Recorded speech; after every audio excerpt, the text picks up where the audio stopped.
Tēnā koutou, tēnā koutou, tēnā koutou katoa.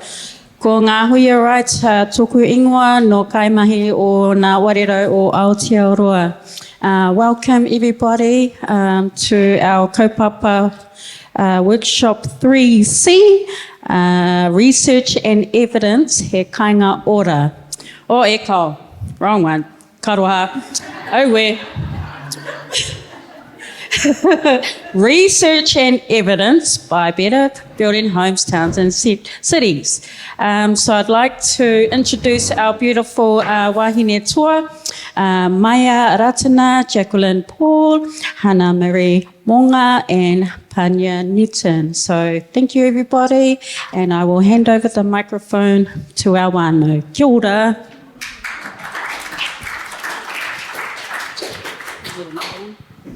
Kia ora. We're just going to hang out down here because there's 4 of us and it feels a bit awkward on the stage. But tēnā rā koutou katoa, e mihana kia koutou, ko tai mai ki tēnei wānanga, i tēnei rā. Ko waiahau, ko mai rātana tēnei, heuri ahau no Aotearoa, no Taranaki, no Ngāti Raukawa ki te tonga, engari e nohana au kei Tāmaki Makaurau. I might just get these guys to quickly introduce themselves before we move on. Kia ora, my name is Hannah Marie Monga. My family are from Ngāti Whātua in Te Reo and the Cook Islands. I am a researcher at Pūrangakura and an architectural graduate at Māori Studio. Thank you. Kia ora tātou, ko Pānia Newton tōku ingoa, hiuri tēnei no Te Rarawa, Waikato Whānui, Te Ahiwaru, and I have been involved in this mahi for the past 3 years. We're in our 3rd year now, and really excited to be here to share with you some of the findings and themes of our research and where it's led us to moving forward. And so part of my mahi too is that I lead the housing portfolio for Te Ahiwaru Trust. Te Ahiwaru is based in Ihumātao. Some of you may have heard of the land reclamation that was led by 6 rangatahi of Makaurau Marae in Ihumātao to prevent Fletcher development from happening on ancestral land. That was led by me and my cousins. And so in order to prevent further threats to our whenua, I've moved into the housing space to continue to remind the government that we don't want to develop housing on that particular land, but we have other parcels of land in our papakainga that is more appropriate for housing, and that's what prompted me to be part of this kaupapa. Kia ora koutou, hiuri tēnei no Ngāti Kānuni ki re taunga, Ngāti Tūwhare Tōme Ngāpi Oki. Ai e tupua ki au ki Tāmaki Makaurau, engari e noho ana au ki Cambridge, Massachusetts. Kia ora, I'm Jackie. Have been involved in this mahi for maybe, I think 6 years now, Ruth? Poor Ruth. 7 years now. And yeah, really grateful to work alongside other wahine Māori, particularly in the Rangatahi housing space. So kia ora. Kia ora. So yeah, my name's Maya. I also work alongside these guys. We all collectively work at Pūrangakura, which is a kaupapa Māori research centre based in Tāmaki Makaurau. And we, under this project, funded by BBHTC, building better homes, towns and cities. So we're here today to talk a little bit about our research project that we have been funded to do through BBHTC. It's called He Tātai Whetū ki te Rangi, He Rangatahi ki te Kāinga, Rangatahi Pathways to Safe, Secure and Affordable Housing. So I'm just gonna, there we go. So you'll see on your tables is lollies, eat them. There's also books, feel free to read them. And take them with you. So some of the stuff on the tables is stuff we've written. There's also some other reports that have been written by our colleagues about housing, particularly. So Jackie and I collectively wrote the youth homelessness report for Manaaki Rangatahi, who you all would have listened to earlier today. So they came to us and asked us to please write a report that talks about what they were seeing on the ground. And we all know that in order to make change in policy, contribute to policy, we need data, we need reports that kind of explain what we're saying. So Jackie and I wrote that one. There's also the Rangatahi Kaingarua book, which we wrote into when we did tranche 1 of this project. So we spoke specifically to rangatahi and housing in that book as well. Jackie's also written the one in the middle, which was a critical review on rangatahi Māori and housing policy. So we're slowly making some waves with our research. And this is our team, obviously. That's my house. I live in a tiny house. So part of it, our kōrero is around how we do things differently, basically. And just for me to finish up, our research is by rangatahi for rangatahi and with rangatahi. Obviously, I'm borderline, but it feels obvious now. But that's a big part of our methodology and our kaupapa, and it's something that we're also developing in another project at the moment. Is what does that mean as a research methodology? And it has actually been brought up. If you were in the workshop with Manaaki Rangatahi, there was kōrero about how we provide services that are for rangatahi by rangatahi. So it's a big part of what we are and who we are. And part of that is that we are experiencing some of the housing challenges that the people that we are working with are also facing. And so that's, part of our research is we've kind of worked our own narratives into this mahi, because we are also, finding it difficult to get into home ownership, find rental properties. Those things are real for us. So I won't dwell on that too much, but that is a big part of our mahi. Cool, pass on. Cool, so I get to talk about the fun stuff, really about, this housing crisis that we've all been seeing. And I think the Minister, Marama Davidson, pointed to how, some of us feel this crisis very differently. And so really just want to lay the foundation for this mahi in terms of the context. So we know the unaffordability and what that means, particularly in the Tāmaki context where this research project is located. So we are all based in Tāmaki Makaurau. This project is located there. We think about, and we know that there's a high population of rangatahi Māori in Tāmaki, but we also know that Tāmaki also has the highest median house prices in Aotearoa. And we know that, we have low incomes, etc., and the need to grow rangatahi within that space. Can we go, is there a clicker? And so really thinking about this crisis and what we can do and what is our contribution to addressing this issue collectively. But we are specifically looking at this cohort for rangatahi Māori because, it's really important for us in our role and responsibilities to leverage the access to, specialist knowledge and resources that we have. So this is just lays the foundation in some of the work that we've been thinking about and our impact, not thinking about it just as research on its own, but thinking about the impact within the policy space, the communities that we're working alongside with, that many of you would have met already. And, we already know in terms of the outcomes of colonisation and what that means for us. So how do we work together to collectively address this issue more specifically? And so for many who would have heard more of the discussion around homelessness on one end of the spectrum, it's also important for us to understand, right across the spectrum, and how do we ensure whānau and rangatahi more specifically are able to move through and access the diverse options that are not available. But how can we also be really aspirational to ensure that they have access to those? So just some really, all the basic stuff that we're all familiar with, just to lay foundations of why this kaupapa is important. So just to provide some stats, we've got to do the research stuff. So we know that Tāmaki is a youthful population in Tāmaki Makaurau and growing. Growing, we know it makes half the population. So what are we going to do to intervene and prevent further homelessness and increase home ownership on the other end? This project has spiraled and grown in many different ways, where it started with one and then it ended up branching off to support the Manaaki Rangatahi stuff that Maya's spoken to support the work that Mahira and them are doing at He Pāpiringa. So it wasn't this kind of linear process. It was based on the communities and partners that we were working with. And as part of the analysis as well, and thinking about, as young Māori, what is our contribution to impact policy? At the beginning of this, it was like, what is policy and why is that important for us as young Māori? So it's been such a huge journey for us to learn and navigate that. We've been able to identify the gaps and now, think about some of those solutions that we contribute to as well. The next one? Oh, yeah.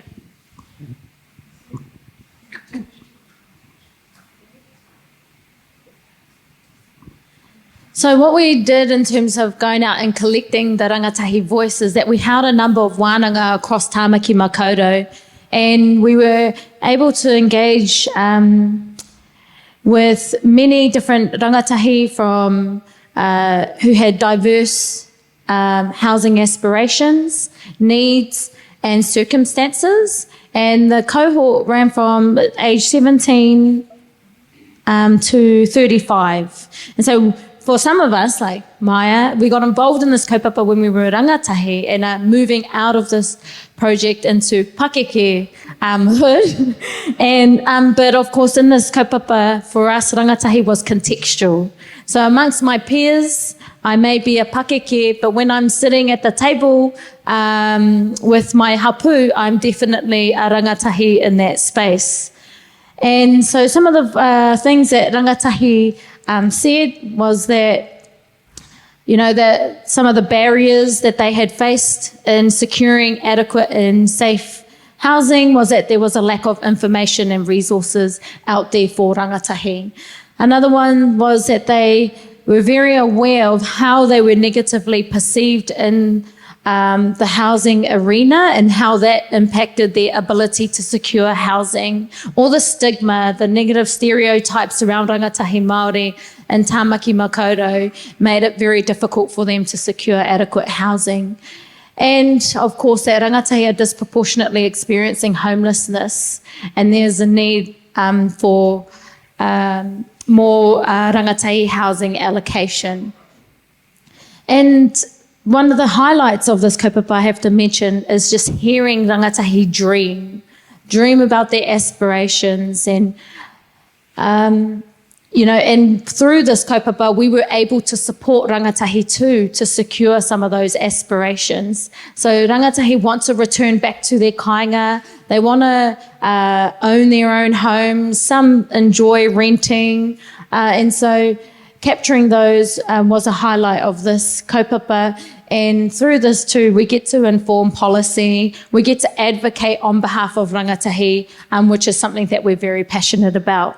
And one of the highlights for me in this kaupapa is that I've been able to lead the CHIP registration for my hapu, and we will be the first ahika or mana whenua-led CHIP in Tāmaki Makaurau, especially, in Aotearoa interest area. So I'm saying to those chips in Mangere and Otahuhu and Aotearoa interest area that they better be prepared for when Te Ahiwaru Trust are registered, we want all those contracts. Because who better to house our people within Aotearoa interest area than ahika and tangata whenua of Aotearoa interest area. And so we recognise that through this too, we heard that rangatahi want to be living on their own whenua. They want to be living by their marae, their moana, their awa and their maunga. And so that through this work, it definitely inspired me to support my hapu to become CHIP registered so that we can provide access to housing within Aotearoa interest area to support their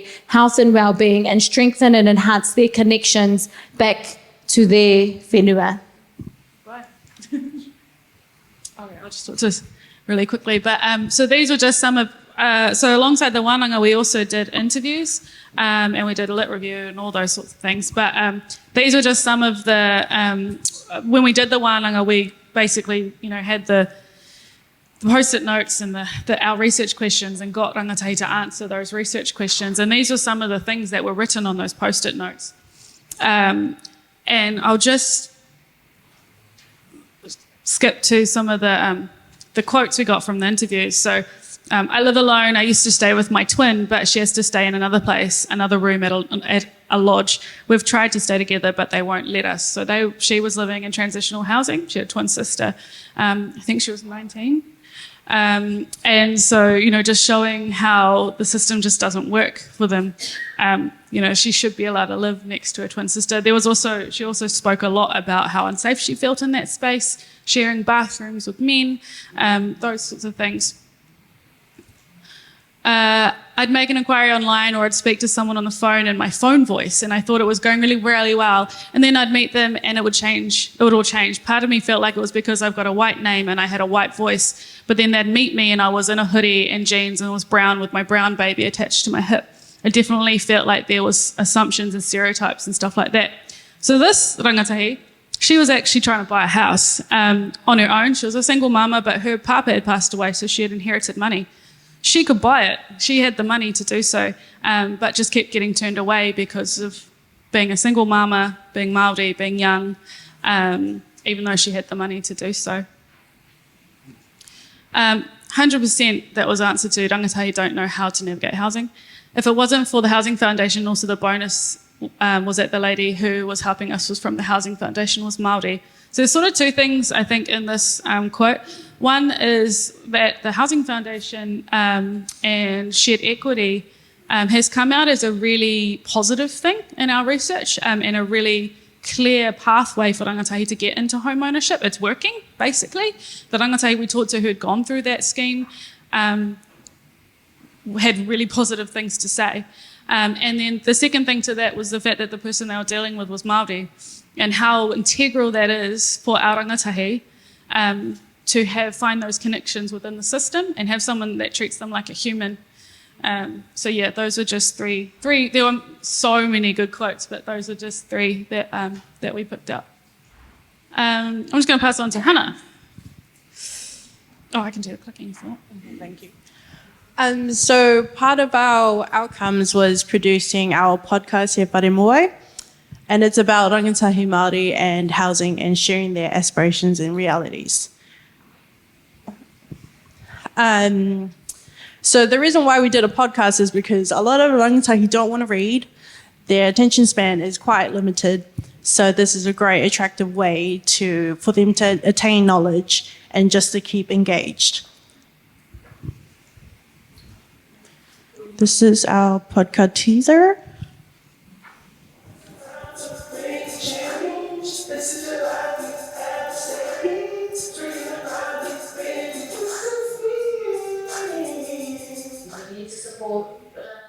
Safe, secure, and affordable housing that supports their well-being and is sustainable.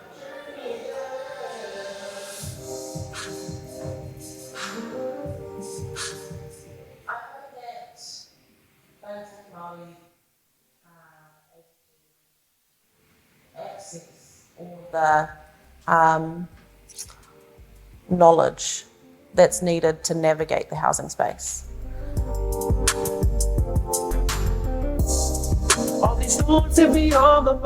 Space is great, because, you see the raku, jam every night and, have a good kata and a good kōrero and, it's awesome.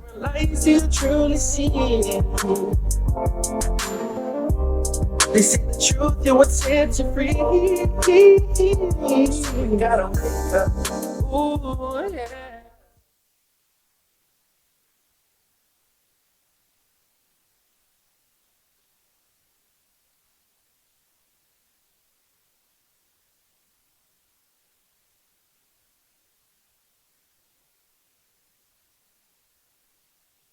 Team, our participants were very intentional.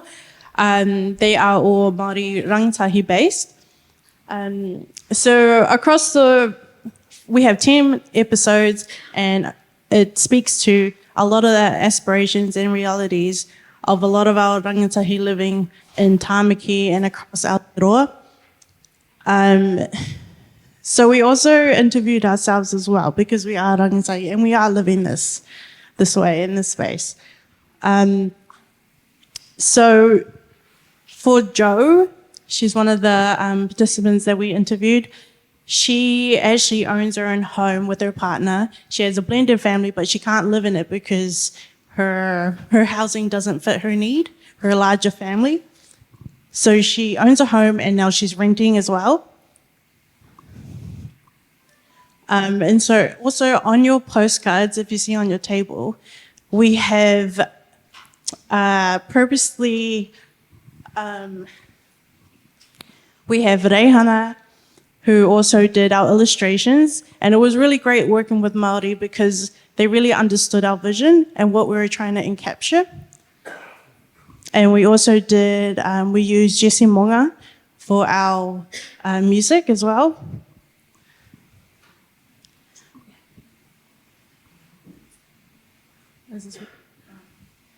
I don't know. Oh, that's working. So just to talk about the name, which actually you could probably talk to as well. This is actually the first time all four of us have presented together, so this is quite cool. Normally one of us is missing. So just to talk to the name, it's a play on words, and it's He whare mōwai means like who is housing for, essentially. But if you put the mō and the wai together, you have he whare mōwai as in like he ahuru mōwai, so the dream space, the place that rangatahi want to be at. So what are their aspirations? So it sort of speaks to both those kinds of ideas.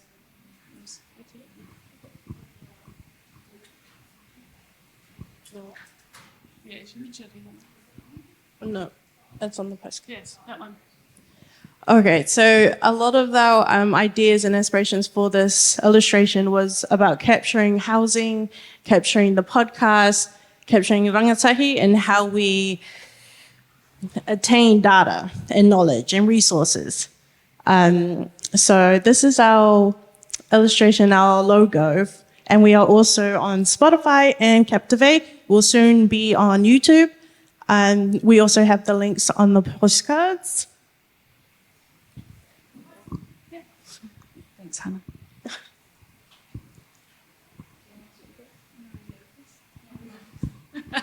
Okay, so basically, from the mahi that we've done with Rangatahi Ki Te Kāinga, the podcast, our earlier work with BBHTC as well, we've recently secured an Endeavour fund to take this kind of a step further. So we've started a project called Generation Kāinga. We currently have about 48 people on this project from across Aotearoa. So this mahi has been based in Tamaki, but we're now sort of taking it nationwide. Generation Kāinga speaks to this idea that rangatahi think and know and normalise kāinga. So rather than housing or home, kāinga becomes the norm. And so we want to create a space where rangatahi build resilience and regenerative housing in Aotearoa. And the idea for it came from this mahi, but it also kind of came out of COVID and the kind of world we're currently in, where you start to wonder how did rangatahi stay optimistic. With climate change, the housing crisis, COVID-19, the world is a very different place today. So what we want to do with this research is it's strength-based. We want to highlight rangatahi who are doing really amazing things in their own communities, who are going, you know what, we're not going to wait for the government to figure this stuff out. We're just going to figure it out ourselves. We're going to provide housing for our communities. We're going to provide education for our communities. We're just going to navigate it. And so we want to highlight that mahi and give those rangatahi the resources to do that. So this is just some of the kind of proposal stuff that we put together. And so thinking about, we started around understanding, the housing crisis and the impact of what that means for us, but now thinking about the compounding issue of the climate crisis and how they interact and how they intersect. So what does that mean? And I think it's really important that we shed light on the awesome things that rangatahi Māori are already doing in our communities. It's really easy to think about and fall into that current state of deficit and the issues, but actually there's some cool shit out there that people are doing. Now let's work with them, show everyone what they're doing, and celebrate that and nurture that. So we're really keen to continue to support partners like Mā Te Huruhuru, who we've already mentioned, e Manaaki Rangatahi, to work alongside them. And so for us, we're trying to collectively think about internally just our capacity and capability as well around mobilising and connecting us. because we're all doing it quite isolated in different parts. All right, let's work together and collaborate to work on, addressing the similar kaupapa. So our vision for Generation Kāinga focuses on enabling rangatahi to transform the future of kāinga through Indigenous, collective and participatory processes of reimagination. And now we think about this notion of kāinga, which it's been really great to hear throughout this conference, particularly in a te tiriti context around tino rangatiratanga o rātou kāinga. And being able to self-determine that as well has been really important. And this notion of reimagining, what does that look like? How do we dream? How do we, think about these aspirations together and work towards, delivering that?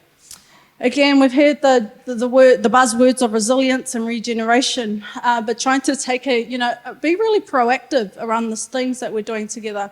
So that Aotearoa is the best place in the world for rangatahi and their whānau to live. Anything else on there? So this is just the makeup of our research program.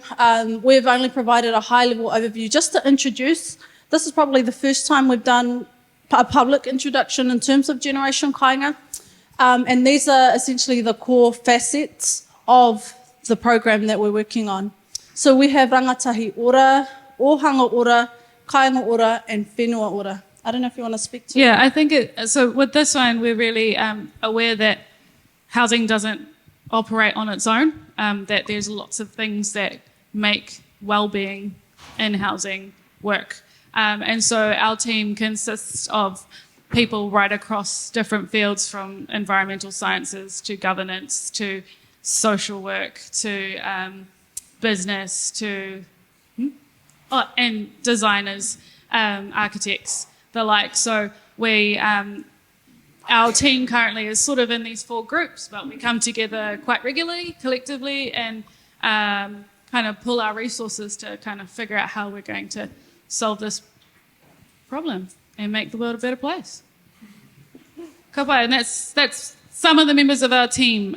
You'll recognise Mahira and Bianca in there as well. And also on the podcast is an episode of Mahira's episode, which we talk specifically to He Pāpiringa and do a walkthrough and stuff. So, yeah, that's us, I think. Yeah, happy to take questions. Any pātai? Komitu.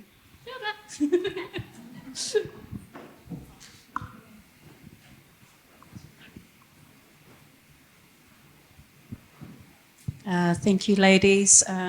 Great mahi, and just that's really awesome. At the end of the day, it's their voices, our voices, your fellows' voices too. And thank you for all the mahi you continue to do within the sector, and keep striving and keep going as you continue to do. And at the end of the day, everyone's here. They're obviously in awe because there's no questions on it. Okay. So just putting it out there, going once, going twice, any pātai. Oh, there we go. Yay!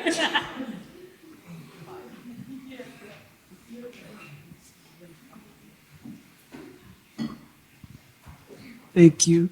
My name is Moore from Penina Trust. I just have a question, a pātai around if you get to the part where you start building kaumatua builds for our kaumatua. Right now, we have this good relationship with just one provider who is flexible. What I mean by that, for our Pacifica families, when our parents grow old, we still tend to have somebody look after them.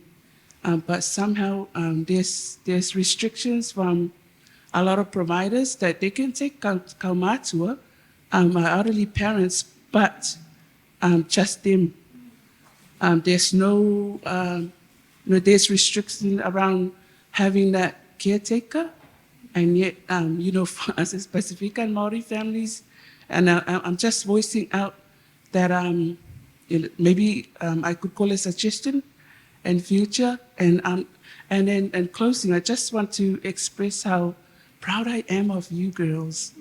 I also have young girls, and I wish that they would, because you make a difference, and you are the future. Good on you. You know, I take my hat off to you and to your parents for raising you well. Right. Thank you, Moa. Beautifully. Well done. Ka pai you. Now you started the ball rolling. Anei. Kia ora Monica. I te mea tuatahi kura e haere riu e aki ai I hoa ngā mano, I runga I te ngā te matua tama wairua tapu, me ngāna he pono me te maanga hei tau tuku mai ai nā kne ai. Ko ai au, ko Monica Mercury taku ingoa, te kaupapa Māori kairanga hau, kei te Family Centre, kei te awa kairangi I Poneke, nā mihi mahana ki ngā mana wahine kei kora me te whānau katoa kei roto I tēnei ruma. Kei te tangi weto au, nā mihi mahana ki a koutou katoa. Yeah, I'm Monica. I'm from Wellington. I'm a researcher in Wellington. I'm at the other end of the spectrum. I'm researching our kaumatua and kuia. So to come here, because I actually, even while I'm involved in social policy research in Wellington, I was really kind of trying to get my head around what's going on with our whare situation. I did have my own concerns about what's happening for our rangatahi. In my immediate whānau, we have currently 17 to 28-year-olds. But I come away from this with a huge amount of tūmanako, whakapono, aroha, manaki, awhina, tanga, and I know for a fact that my kōtiro are really inspired by you. And that's a really heartening thing to know, and particularly to yourself, Pānia, and the kaha.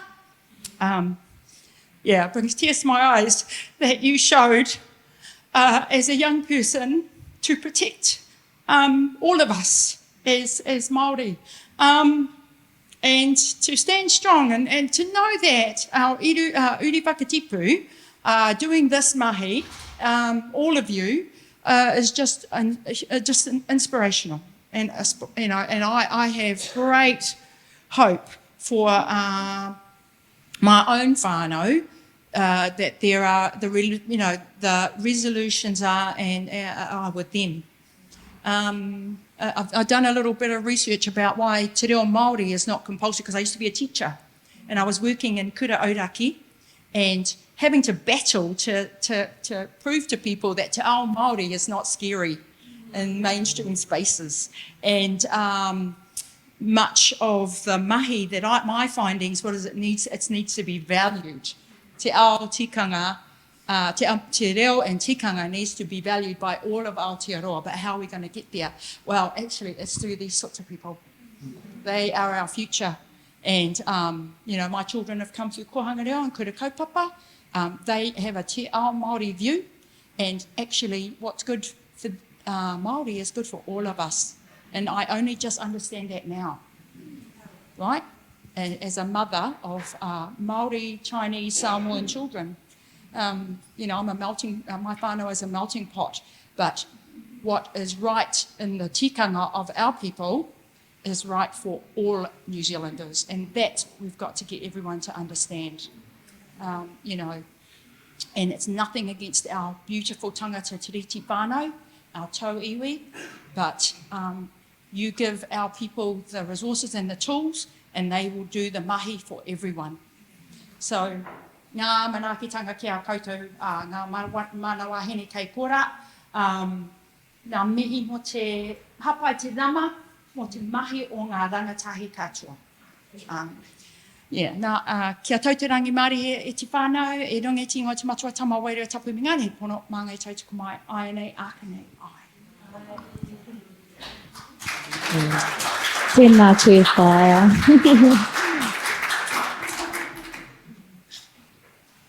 And if I can just quickly respond to some of those points that were raised in both of those kōrero, it goes without saying that we stand on the shoulders. We have the privilege of standing on the shoulders of some giants. And by that I mean, I specifically am referring to some of the wahine at Pūrangakura, whom we've challenged over the years to provide a space for us rangatahi to lead research for rangatahi by rangatahi, which is across many different research institutions. They don't have a rangatahi arm to their research centres. And so we've really pushed Jenny Lee Morgan, who's one of my cousins, to really, give us that space. And we have autonomy over our research. We have mana motuhake, and we're leading it and we're doing the mahi. And that's what I have to acknowledge our mentors and our kaiako at Pūrangakura and ngā waia te tui, and those who are guiding us in this space for allowing that to happen. So mihi nui ana. And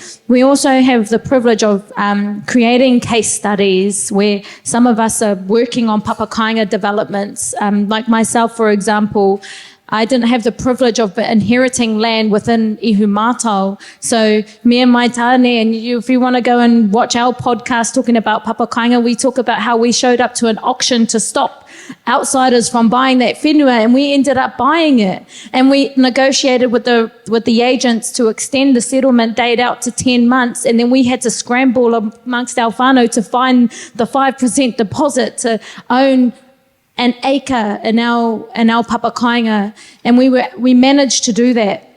Managed to pull pūtea from our whānau to buy that land, and at the moment we've designed kainga, we've designed housing that is going to be intergenerational and is going to be suitable for whānau across the spectrum, and it's opposite our marae, and that we have identified vulnerable whānau within our hapu who are going to go into those houses, who are going to appreciate strengthening their connection back to our marae and our whenua, and whom that housing is suitable for.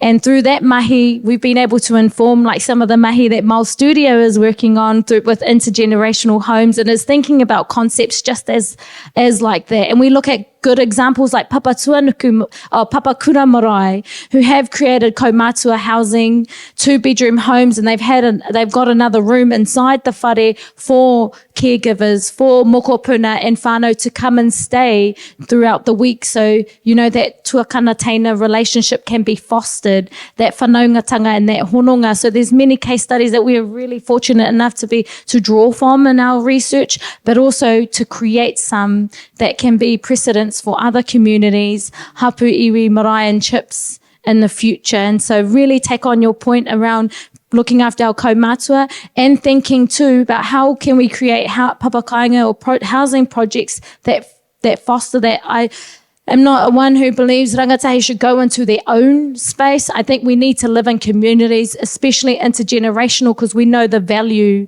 of that. And so that's what we're looking at. How can we live ngātahi to foster all those beautiful values that we share across the moana?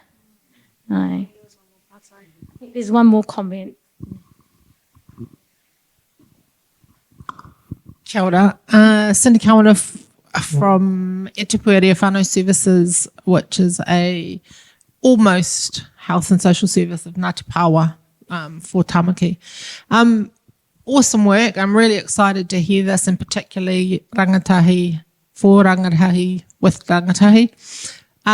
My question, I suppose, I put to you is the space that we work in, which is with young whānau. So hapu mama and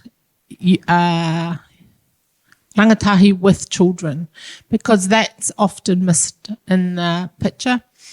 And we still don't have housing, emergency chips or otherwise, that accept homeless youth that have got children or have partners. So, often we have to split those families up so that youth can go, or we have mamas sitting in hospitals and with kids in NICU units that cannot come out because they do not have a home. They get put into emergency housing, and then that's not acceptable. So I'm just hoping that cohort is remembered in this research, because they are our future with their pepe. So yeah, thank you. Awesome work though.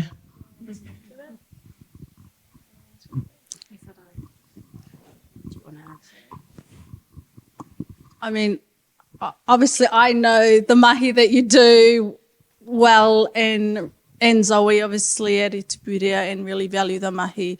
And actually shedding light on that issue, another, I guess, nuance that's fallen through the system that is not recognised and can speak to that, like specifically for rangatahi who have their own whānau who are, I guess, seeking emergency housing in perpetuity as well, like ongoing special needs grants, etc. So, yeah, I guess it hasn't been reflected perhaps on its own, but I think it's quite distinctive, a distinctive need that perhaps some research mahi could support in terms of the mahi that Itupuria are doing. So, yeah, no, noted. Huh? Come and join the team. Yeah. I just wanted to speak to that from some of the mahi, some of the things I'm seeing, and I think Hannah and I both have architectural backgrounds, have worked with tau. Hannah still works with tau. And something I notice is the kind of housing that gets, they're like, oh, you know, like, yes, we need housing, but it needs to be appropriate housing. And, you know, that fits the whānau, the young people that are going into it. And one thing that, as Pania spoke to, is that we've established is that rangatahi are complex and have complex needs, and they're contextual, and they're not just, you know, 16 to 24 and in a particular space. They come from all over and that's what our research is looking at, all rangatahi right across. And I think that's a really good point. One thing I've done I did some research on students, Māori students, and I looked at residential hostels basically that for students. And I looked at what it would look like for Māori, and part of that research, one of the main things that came out is that Māori students aren't single young people coming straight out of high school. Majority of them are older students, mature students, they've got families, there might be single parents. So that research that I did, it was very clear that the housing models that we designed needed to fit the fact that they might be by themselves, they might want to share a room with their cousin, they might need an apartment because they've got tamariki or a partner. Another friend of ours, Ruben Smiler, he did his master's looking at how you can design whānau kind of units for young whānau that need to go to tamaki in order to pursue employment or study. So there are some precedents out there. They're not necessarily built, but there are research projects that have looked at how we actually design our spaces to fit the different kind of demographics that fall within the rangatahi spectrum. Yeah. And if I can just mention that we, in our research, we prioritise, and I heard one of the slogans earlier, no rangatahi left behind. And we prioritise ensuring that we get diverse voices included in our research. And so we're really well connected and come from differing backgrounds. When Auntie said, gee, you must be proud of your parents, I was thinking, if you knew my parents, I want to be where I am now if they influenced, you know, where I am today. But, you know, thank you for bringing me into this life.